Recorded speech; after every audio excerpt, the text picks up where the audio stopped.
Hola amigos, soy Rafael Ortiz y en este video voy a estar elaborando este diseño para restaurante que básicamente es una composición con una mesa, un plato y algunos elementos por encima. También he utilizado un par de textos. Bueno, sin más preámbulo, comencemos.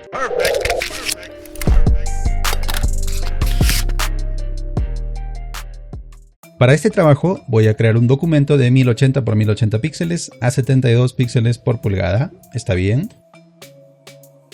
Para comenzar, voy a colocar la imagen del fondo. Esta es nuestra mesa. Yo me he descargado una imagen de internet con apariencia madera. Lo voy a hacer bastante grande para que no se vea la imagen blanca del fondo. Lo voy a mover un poquito hacia arriba y le pongo un candadito para bloquear esta capa. También voy a agregar los elementos que yo ya los tengo preparados. Es decir, estos elementos antes de utilizarlos los he separado del fondo. Voy a llevar el plato. Este plato, fíjate que tiene una iluminación que va desde la parte superior derecha hacia la parte inferior izquierda. Lo voy a rotar porque para este ejercicio yo voy a simular que la luz viene desde la parte superior izquierda. Lo reduzco de tamaño, más o menos por ahí. Presiono Enter para terminar de colocar la imagen. También voy a estar colocando el mantel. Este mantel ya se encuentra listo, sin fondo. Y asimismo el resto de elementos que también los he preparado. Ya son imágenes que no tienen imagen de fondo. Por aquí tengo la cebollita, le voy a reducir el tamaño. La pongo por aquí encima. Las hojitas por aquí. La otra hojita, esta hoja es mucho más pequeña. La otra hojita de menos tamaño. También estoy agregando esta olla que tiene distintos productos en su interior. La voy a colocar por aquí porque no va a tener mucho protagonismo. Es más, le voy a reducir un poco el tamaño. El tomatito, este tomatito, lo voy a estar colocando también por aquí al lado de la cebolla. La otra mitad del tomate también, calculo más o menos que sean del mismo tamaño. Lo pongo por aquí. Presiono Enter para terminar de colocar todos estos elementos. Ya tengo los elementos sobre la mesa, pero la composición se ve un poco falsa. No se terminan de integrar y esto es porque se supone que está sobre la mesa, debería de proyectar una sombra. Y eso es lo que voy a hacer. Voy a crear una sombra. Para esto hago la selección de todos los elementos, menos el plato y el mantel. Estos los voy a trabajar por separado. Le doy clic derecho, convertir en objeto inteligente. Todas las capas se han combinado en una sola. Voy a presionar Control J 2 veces para crear dos capas copia. A la primera lo voy a renombrar con el nombre de sombra 1 y a la otra capa con el nombre de sombra 2. Selecciona las dos capas, Control G para agrupar y voy a renombrar este grupo con el nombre de sombras. Lo voy a colocar por debajo de la capa de objeto inteligente, que es donde se encuentran todos los elementos, que la voy a renombrar con el nombre de ingredientes. Sí, sé que no todos son ingredientes, pero es una forma de organizar las capas. Voy a trabajar con la sombra 1. Selecciono la capa sombra 1, voy hasta barra de menú, filtro, desenfocar y desenfoque gaussiano. Lo que voy a hacer es emborronar la imagen para crear esta sensación de sombra que tienen los objetos cuando se ponen sobre una superficie. Por más que no haya luz, no importa si estás dentro de una habitación, siempre va a generar una sombra cuando un objeto está cerca de una superficie. Desenfoque gaussiano.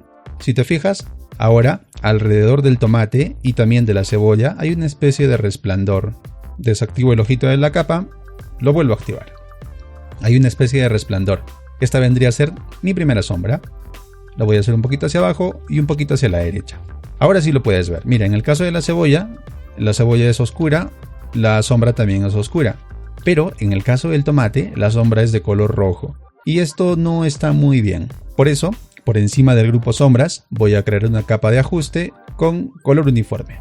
Por ahora, le voy a poner cualquier color. Verde. Presiono OK. Le doy clic derecho, crear máscara de recorte. Lo que estoy haciendo es cambiar el color de la sombra. Antes el color de la sombra era rojo, pero con esta capa por encima yo le he dicho que se cambia el color verde. Y precisamente por eso es que voy a crear las sombras de esta forma, porque las sombras de mi composición no son precisamente negras. La superficie es madera, es marrón. La sombra debería de ser color marrón oscuro. Le doy 2 veces clic. Voy a elegir otro color. Cuando pongo el cursor por fuera de la ventana selector de color, aparece la herramienta cuentagotas de color y le voy a hacer clic sobre la parte más oscura de la madera. Estoy haciendo clic en esta pequeña ranura. La muestra es oscura, pero no es precisamente negra al 100%. Voy a crear una sombra que no va a ser totalmente oscura. Presiono OK, ya puedo ver mi sombra. Antes el tomate tenía la sombra roja, después tiene una sombra marrón oscura que no llega a ser negra. Y ahora tenemos otro tipo de sombra. Dependiendo de la posición de la luz, puedo tener una sombra que se proyecte, es decir, que se estire. Y por eso es que en la capa llamada sombra 2 le voy a aplicar un filtro de desenfoque de movimiento. Voy a utilizar un ángulo de más o menos menos 50 y la distancia de también más o menos 50. Presiono OK. Con esto estoy creando la sensación de movimiento. Lo voy a mover utilizando las teclas direccionales del teclado, un poco hacia abajo y un poco hacia la derecha. Con esto ya tengo los dos tipos de sombras. La primera es la que se genera cuando un objeto está cerca de una superficie. No importa si no tienes una fuente de luz directa, este tipo de sombra siempre va a estar presente. Y el otro tipo de sombra, que es cuando una luz incide directamente en un objeto, dependiendo de la posición en que esté esta luz, puede crear más o menos sombra con perspectiva. Para el plato, voy a crear una sombra, creo una nueva capa vacía por debajo, a la cual voy a llamar sombra plato, y con la herramienta pincel, con un flujo bajito, estoy utilizando un flujo del 1%, quizás también deba de bajar la opacidad, lo voy a hacer a un 80% más o menos, me aseguro de estar trabajando con el color negro.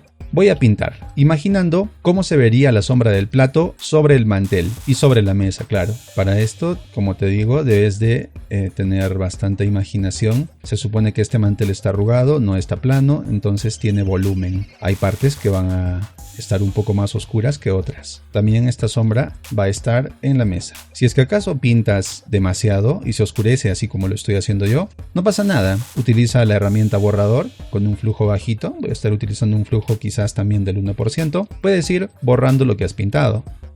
De este lado también. Por aquí está generando una sombra. Más o menos ahí. Se ve bien. Voy a cambiar el modo de fusión de normal a multiplicar, porque esto hace de que se integre mejor el color negro con las capas que se encuentran por debajo. Si acaso crees que la sombra es muy intensa, puedes reducir la opacidad. Ahora se encuentra al 100%, hacia la izquierda se hace menos intensa, hacia la derecha más intensa la sombra. Yo lo voy a dejar en más o menos 80. A la capa de mantel también le voy a dar una sombra, porque se supone que está por encima de la mesa. 2 veces clic, voy a ir hasta sombra paralela. La sombra que voy a estar utilizando no es una sombra totalmente negra, es una sombra marrón oscura. Presiono OK, le hago clic en algún lugar en mi imagen y arrastro. Con esto voy a estar cambiando la posición de la sombra. También podrías hacerlo desde la ventana estilo de capa, modificando distancia y ángulo. Pero este truquito, para que lo hagas de una forma mucho más exacta y más fácil, es que le hagas clic en alguna parte de la imagen y arrastres. Con esto puedes modificar el ángulo y la distancia. Lo voy a dejar por ahí. Presiono OK. Mira, es demasiado. No pasa nada. 2 veces clic. Voy nuevamente hasta sombra paralela. Clic sobre la imagen. Arrastro. Más o menos por ahí. Se ve bastante bien. Presiono OK. Ya tenemos nuestra composición. Bueno, básica, pero lista para lo que necesitamos.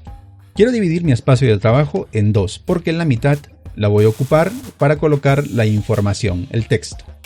Y antes de continuar, para ser organizados, vamos a agrupar todas estas capas, seleccionándolos y presionando control más G. A esta capa, bueno, la voy a renombrar, le voy a colocar el nombre de fondo. Y a esta capa la elimino. A la capa fondo le pongo un candadito para que no se pueda modificar. Y ahora, desde barra de menú, voy a esta vista, nueva composición de guía. En la ventana, asegúrate de tener el número 2 en el número de columnas y el resto vacío. Presiono OK. Con esto he dividido mi documento en 2 mitades. Voy a utilizar la herramienta rectángulo con un color rojo y voy a crear un rectángulo del lado izquierdo. Este rectángulo lo voy a duplicar, control más J. Al primer rectángulo lo cambio en modo de fusión, multiplicar, y al segundo lo dejo en normal, pero le voy a bajar un poco la opacidad, para que me deje ver qué cosa hay por detrás. Utilizo la herramienta texto, le hago clic y voy a insertar el texto. Prueba nuestro rico menú criollazo. Está para chuparse los dedos. Control más A para hacer una selección de todo el texto y voy a cambiar el color amarillo. Le estoy haciendo clic sobre el pastel de papa. Un poquito más intenso, por ahí me parece que está bastante bien. Presiono OK. Lo voy a colocar por aquí. He cambiado el color amarillo para que haya más contraste entre el fondo, que es rojo, y el texto amarillo, que es claro. Voy a duplicar esta capa, Control J, la arrastro hacia abajo y escribo el texto. Está para chuparse los dedos. Reduzco un poco el tamaño, presiono Enter para terminar la transformación. Control J para duplicar. Voy a escribir la palabra menú. Control más A para hacer una selección. Lo pongo de color blanco y el tipo de fuente que voy a estar utilizando va a ser este de aquí. Un poquito más grande. Control J para duplicar. Control T para transformar. Reduzco un poco el tamaño del texto. Me parece que está bastante grande. A mi composición le voy a agregar también el diseño del logotipo. Estoy utilizando un diseño de logotipo que encontré en internet. Lo voy a dejar así como está, no tiene mucho problema. Y si es que acaso el diseño se confundiera con el fondo, quizás puedo solucionarlo agregándole un trazo de color blanco, un poquito más grande, a un trazo pero que sea hacia afuera. Lo voy a dejar así. En la parte inferior voy a poner la llamada a la acción. Y para esto yo tengo por aquí preparado mi icono de WhatsApp. Lo reduzco de tamaño, más o menos por ahí. Utilizo la herramienta texto para colocar la información del número. Este número es inventado, obviamente. Tú tienes que ponerle el número correcto para tu diseño. Un poco más grande. Y también voy a agregar la palabra delivery. Control J para duplicar. Lo reduzco un poco el peso, es demasiado grueso. Reduzco también el tamaño. Más o menos por ahí. Hago una selección de todos los elementos y desde la barra de propiedades le voy a decir que se alineen verticalmente. Y así es como termina nuestro diseño. Espero que te haya servido, que te haya sido de mucha utilidad. Si gustas, puedes enviarme tu diseño a través de cualquiera de mis redes sociales para que yo lo vea, conversemos, te dé mi opinión y comparta tu trabajo con la comunidad. Si quieres seguir aprendiendo de diseño, no olvides seguirme, darle me gusta, activar la campanita para que YouTube te notifique cuando suba un nuevo video. Eso ha sido todo por hoy, nos vemos.